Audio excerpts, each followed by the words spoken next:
it is, the abrupt intro ending. Hey, thanks for tuning in to another edition of the John Cast podcast. And this podcast is brought to you by Ian's Pizza with their locations in Madison. They've got 3 locations in Madison, 3 in Milwaukee. They're in Seattle. They're in Denver. Check out Ian's Pizza. They've always got those specialty, unique slices of pizza that you can try out. If you haven't tried a mac and cheese pizza, I'm not sure what's wrong with you if you're from the state of Wisconsin or you're from the city of Madison and you haven't tried the mac and cheese yet. In fact, I don't believe you if you say you haven't tried it. And if you haven't, you should do it because the mac and cheese pizza at Ian's Pizza is phenomenal. So go check them out. Also, JohnCastPodcast.com for all the latest podcast episodes, all the latest news. You can sign up for my newsletter as well. Hey, and don't forget to rate and review this podcast on Apple or on Spotify or wherever you get your podcasts. I was just giving out some Me and Julio gift cards to some listeners who were rating the podcast. You know what? Next listener who does, give me that screenshot of their rate and review. I'll hook them up with a $20 gift card to Me and Julio located in Madison, just off Fish Hatchery Road. Well, I'm excited for today's podcast because there is a pro volleyball league coming to the States, and it's coming in 2024. And I'm really, really super excited about that. So I'd like to welcome the founders of this league to the podcast, Dave Whinham and Steve Evans. Thanks for joining the John Cast podcast. Let me push the right button. There we go. I was just trying to push the right buttons here. There you go. How's it going, guys, from the Pro Volleyball Federation? How's it going? Doing very well. Thanks for having us. Well, thanks for jumping on. The Pro Volleyball Federation made that announcement not too long ago that you guys are bringing real volleyball to major league venues in major markets. So before we start with anything else, how did this concept of the Pro Volleyball Federation come about? Well, you know, Stephen and I have been in the sports and entertainment business our entire careers. We own and operate a company called the Team Management, which among the main things we do is manage M&A transactions for professional sports teams and other sports and entertainment companies. That is to say, we put buyers and sellers of those types of companies together. And we do adjacent management work and consulting and advisory work associated with running teams and leagues. Sometimes it's a little, sometimes it's full-scale management of entire leagues or entire teams. And we've always liked women's volleyball as a pro sport. Hell, I think it's been every bit of a dozen years that we've had our eye on women's volleyball as a pro sport. And, you know, we do a lot of both live event television, and we produce a number of different media projects, including feature-length, officially licensed NCAA documentaries. Well, when you do that kind of work, you develop great relationships with the broadcasting community and the folks at ESPN, the folks at Big Ten Network, and the folks across the Bally Regional Sports Network platform all told us in the last 3 or 4 years, I guess it's been, Steve, that women's volleyball, as it relates to their viewership of college sports, now ranks 3rd, only behind football and men's basketball. And while that's an impressive climb for them for sure, it didn't surprise us because we've always believed in the action of it. And so, you know, we determined that this was the right time. That's very interesting. Yeah. And I just saw, I'm sure you saw the statistic too, speaking of the Big Ten Network, the Wisconsin-Nebraska match last weekend drew over 500,000 viewers. That was record. So by the time, and like you said, this has just been on the rise, viewership for volleyball. So it seems as if this 2024 entry point for you guys seems to be at the right time, or if this continues to climb, there will be an even, higher hunger for volleyball in this country. And based on our background, of being in this industry and producing, seasons for teams and leagues and producing events for television as well. What would you do if you wanted to start a pro volleyball league? You'd start bringing together a group of your founding partners, and they come in a number of different categories. Certainly they come in team ownership, they come in league investors, they come in sponsors, they come in broadcast partners where people will be able to see our games, both on television and streaming. And they come in other strategic partners, and most notably, they come in the new staff. Steve and I, while we may have a lot of expertise in the business of sports and entertainment, we are not the volleyball experts by any means. So we brought in a lot of key people. But as we were developing our group of founding partners, almost to a single individual, everybody agreed that pro volleyball done correctly is the exact right thing at the exact right time. Yeah, that's interesting. So Dave and Steve, why is the Pro Volleyball Federation going to be done correctly? Because I notice in a lot of the press releases you use the word real pro volleyball. What does real pro volleyball mean? Yeah, I think it just talks about the landscape of kind of where we're positioning our league. We are think no differently. We're creating this to be a major league, and our goal is to be the premier major women's professional sports league in North America. And certainly there are other women's professional sports league out there that are doing their thing and are having success. But we think volleyball as a sport, women's volleyball particularly as a sport, stands up to the major league level if done correctly. And when we say real, it's not a slight at anybody else. It's just it's just the expectations we're setting for our league. We are going to be in major markets with major team ownerships, with playing in major venues, and putting these athletes who are now going to be able to be professional athletes in the United States and make a real living wage for the first time ever, putting them in a position where they can be celebrity professional athletes in the U.S. and get what comes with that, the star power, the building their brands, the making themselves, like I said, professional athletes at the highest level in the United States. Yeah. And you talk about making a living. And I think that is one of the, like, if I'm a player in college right now and I hear about the Pro Volleyball Federation and I see that you're starting with a guaranteed salary of $60,000, I mean, I would assume that both you guys are in some sense expecting to retain a lot of the top talent in college starting in 2024. Yeah, and when we say we want to be a major league, that means we have to have the best talent, the best staff, the best of everything that there is to offer. So yeah, our expectations, and we've talked to a lot of players who are playing overseas right now who have been part of the USA or the Team USA volleyball system, and all of them to a person say that when this happens that they'll be here. And we know there are a few that are playing overseas that early on we're not going to be able to afford because they are making high six figures, even maybe seven figures. But at some point we'll be there.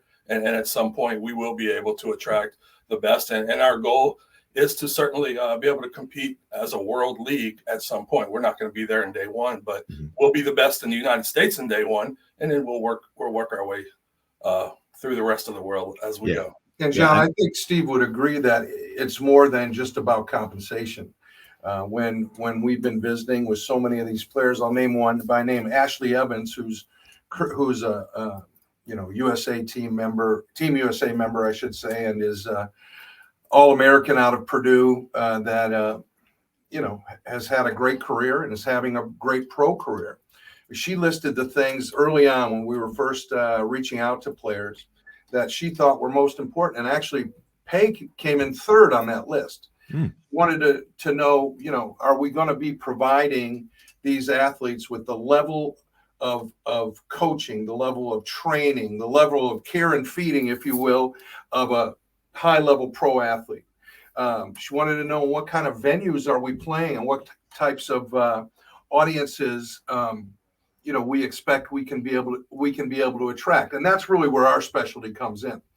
And then it was about payment, and what her comment was, and it's many other athletes have made similar comments, is I think that the lion's share of the best American players, whether they happen to be overseas right now or not, will come play for the Pro Volleyball Federation.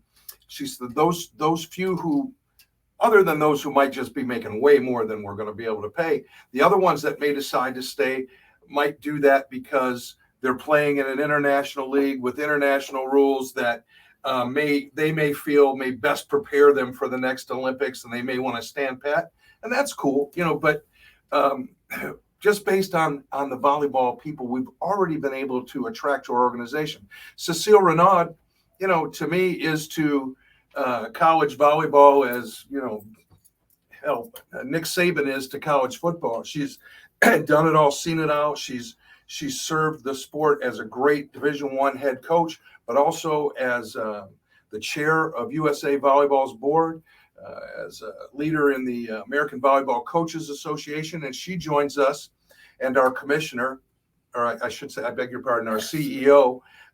Believe it or not, our CEO's name is Jen Spiker. It's not made up. It's really true.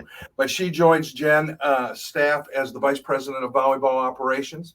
And Lori Corbelli has also joined our staff on the volleyball ops side. So that kind of makes me feel like we're probably also going to be able to attract some pretty good women athletes. Yeah, I think that's important too, right? Bringing in the right personnel that know the sport, that know all those things that the players want, like you're talking about with Ashley Evans. So, one of those things you mentioned was venues. So it makes me think, okay, what's the timeline for these 8 to 10 teams? Is that the number, by the way, 8 to 10? And what is the timeline before we hear some of these cities that will be participating? I know that's probably still in the works for some, but man, it's exciting. Specifically, we can answer that specifically. On Monday, we'll be announcing the inaugural season's first team, and we'll leave that until Monday to mention what that market is. But I can tell you, I can give you a little peek behind the curtain. It is with a well-known and established NBA ownership group that also has ownership interest in Major League Baseball and numerous other sports, including auto racing at a major level. And we're going to be having a great announcement event on Monday, and we'll follow that with many others through all the way from now through the end of the month of February. And the whole idea is to however many we have, whether it's 8, 9, 10, 11, whatever it might be, is to have each and every one that we bring into the league have a full year to build their business operations, their volleyball operations, their season ticket base, their sponsorship base, so that they really are ready. Because the key components in our business, if you have a realistic, viable economic model at the team and league level, which, we've been in this long enough to know the difference, and we do, well, then you need to have management expertise, you need to have funding, and you need to have time to get the job done. And we're making sure that each and every one of our teams has time to get the job done, so that when people attend that first game, it's going to be perceived at the very same level as any pro event that you might attend or view on television. So I'm the radio voice of Wisconsin volleyball. So I'm around 7,000. I've heard of that program.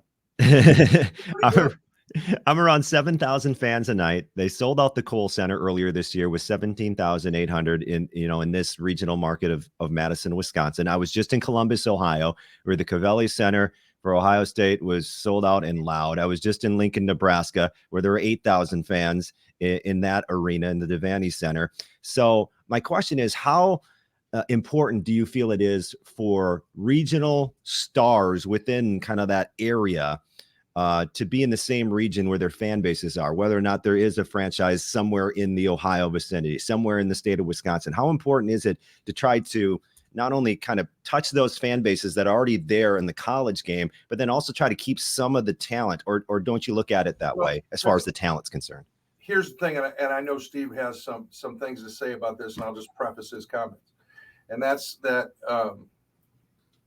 the key thing, irrespective of who plays where, our jobs, because there'll be very, very few interviews where people are talking Pro Volleyball Federation, where they're talking to guys. This is decidedly a women's league that is led by women. And I mentioned some of those key women that are going to be running this league. But our job here at the team is to make people care about it. And that's something we've been able to do. So do you help make people care by having regional well-known athletes from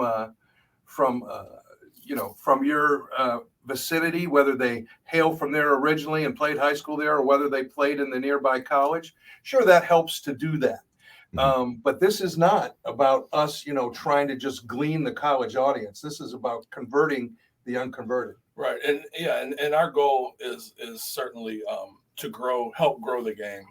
And there's different levels of volleyball throughout the country, and each level it has the same goal to grow the game. But at the professional level, like Dave said, we're not just trying to say, let's say we had a team in Milwaukee. Hey, Wisconsin volleyball fans, come see us.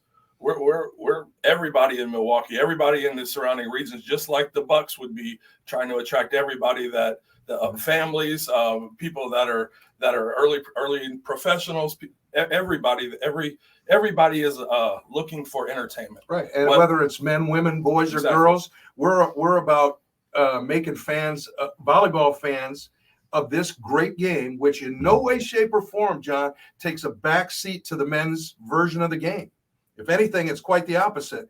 We're about making fans of men, women, boys, and girls who aren't even thinking about volleyball right now. Yeah, that's super exciting. Yeah, so we believe that the passion and the energy that the college game generates, plus kind of what we've done in other sports leagues as it relates to the in-arena experience and the lights and the music and the interstitial things, we can bring that to the pro game, still have the passion that some of these markets have, and then grow the game that way to where whether you're in the arena, and then we'll have some unique television and broadcasting and streaming experience as well that people will be able to enjoy and make this something that's never been done before. And that's why we're so excited, because like we said, we've been talking about it for 12 years, but until the last 3 or 4, the environment around women's sports and it just hasn't been there. But now people are starting to invest, whether it's money, whether it's time, whether it's sponsorship dollars. Everybody is starting to invest in women's sports. And obviously the game of volleyball being what it is, it just makes it a perfect match, while we believe now is the exact right thing at the exact right time. I would just piggyback on that, John, by saying some of our biggest challenges we view as our greatest opportunities. And Stephen just alluded to how, the desire for real women's pro sports to be there, and because viewers want it, ticket buyers want it, sponsors want it, broadcasters want it. It's there. We know it's there now. But I think the thing is that excites us so much is that this creates a whole new horizon for these great athletes that didn't exist. And I think people are going to be blown away. People that are not fans necessarily, or don't have a kid playing JVA or something like that are just going to be blown away by the action and the abilities of these awesome athletes. Yeah, that's, we've talked about so many great features of the Pro Volleyball Federation, from the starting salary to the in-game experience, like you were just mentioning, to the importance of having the right coaching around and the right management around all these things. So there are a lot of great features of that I think can make this very successful. But I guess my question to you is, we've seen pro volleyball try before in the United States, and it hasn't worked. So is that what's going, do you believe, separate you from some of the other leagues? And by the way, I mean, I think the last pro league was 20 years ago or something like that. So it's been a while. Things have changed. We were just talking about the environment around women's sports specifically. Yeah. 20 years ago, whether it would have been no matter what sport. I mean, even the WNBA, they started 25 years ago, but those early days were not what it is today. And so that's part of it. But we think it's a lot more. It's a combination of our ability to bring the management expertise to the sport at a league and a team level that may not have existed in some of those other leagues. So being able to do that, being able to bring major league professional ownership groups and have them relate their experiences and what they've done at other teams to this sport. We just think it's a new horizon for the players, but it's also a new horizon for this sport in general. And you talk about specifically about management expertise. Just the two of us have produced well over 2,000 live events in our careers, and we're going to bring in a group on Monday that's probably done 10 times that many. So that might be one of the biggest differences between ones that have been around before and ones that are around now. And we've seen this many times in a lot of sports, where you have well-intended and well-funded groups or individuals, but not necessarily the management expertise where, they've done arena leases, they've done team travel, they've set up the budgets both for the teams and the leagues, and they've actually placed and trained the staffs that carry forward the business of it. This is the area that that we live in, and between us and our staff, hell, we must have a couple hundred years of experience in doing it. So I think that's a key difference. It's one thing to be funded, and it's another thing to be funded and have management expertise. And also, one of the key things associated with management expertise is knowing the difference between a model that can work and a model that's going to be challenged. And I want to say that probably one of the most gratifying things for me over the last 18 months, when we've really been working on this on a day-to-day basis, along with other assignments that we've worked on during that time, was when the group that we will introduce on Monday, you cannot find a more sophisticated group of professional sports executives than this group. And it was early on in the discussions, they were reviewing our performance, and they said, we agree with your numbers, we agree with your models. Well, that was a pretty good housekeeping seal of approval. And others have joined that. They all see that, we know what we're doing with this. Yeah. And I think one of the big differences as well is Dave said earlier, he and I are not the volleyball experts. No, we're not. But on the business side, we understand how to make these things work. So our purview is this as a business, not as just getting out there and playing volleyball. Mm-hmm. Our volleyball staff will have our teams ready to get out there and play volleyball from day one at the highest level possible. But we're building this as a business, and kind of Dave and I's purview is business first. And I think that's a big difference, and that's why we're so excited about it, and so excited about the opportunity in years 3, 4, 5, and 6 when we really get this thing going. Final question for you guys, because we've talked about a lot that goes involved, obviously, when you're starting a pro league, and you guys had talked about how it's been 12 years basically of this idea. But you've got salaries, you've got players, you've got venue leases, you mentioned, you've got in-game marketing in all of these venues, you have travel, you have all these things. So can you describe to our listeners just what it has been like organizing this league, through the process of even getting to announce the league, to what we're going to find out on Monday, to everything? Can you describe how much work this has been for you both to try to get this thing off the ground? I would like to just add to your list of the things that that you've said we've had. Yeah. That may be one of the most key things is we've got the energy, to build this house, and it is a lot of moving parts. I mentioned just briefly the different categories from which we've attracted founding partners, investors, team owners, sponsors, broadcast partners, other strategic partners, and of course the staff that is really going to lead our volleyball product.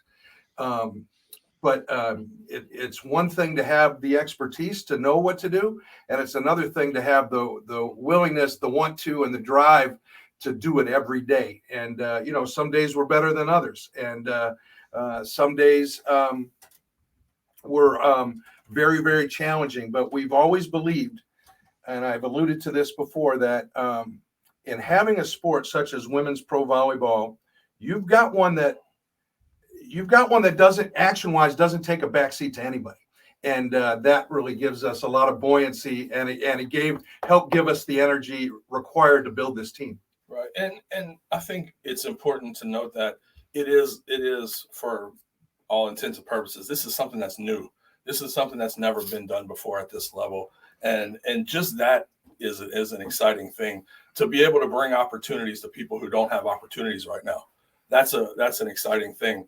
To whenever our CEO was talking to a former All-American player who's in the Team USA system, who's playing in Italy right now, has a famous family, and she starts crying on the phone with our CEO, just talking about how she can't wait to get that, to be able to come play in the United States and not have to go overseas and not have to be away from her family. when that happens, obviously that's what makes you excited, makes you want to keep going. And when it happens also, we understand that, hell, there's leagues in Europe that have been around for more than 100 years. And we know they're damn good. But they also have quotas on how many foreign players they can bring onto their teams. So it's not like those 180 some athletes that are currently playing pro outside of the States are like there's not more here in the United States that are better than some of the members of those teams. So we feel like, give us a couple of years to, really shine up our product here. And as a pro league, we'll be able to perform on a world stage with, cool tours and exhibitions. And that's kind of exciting too.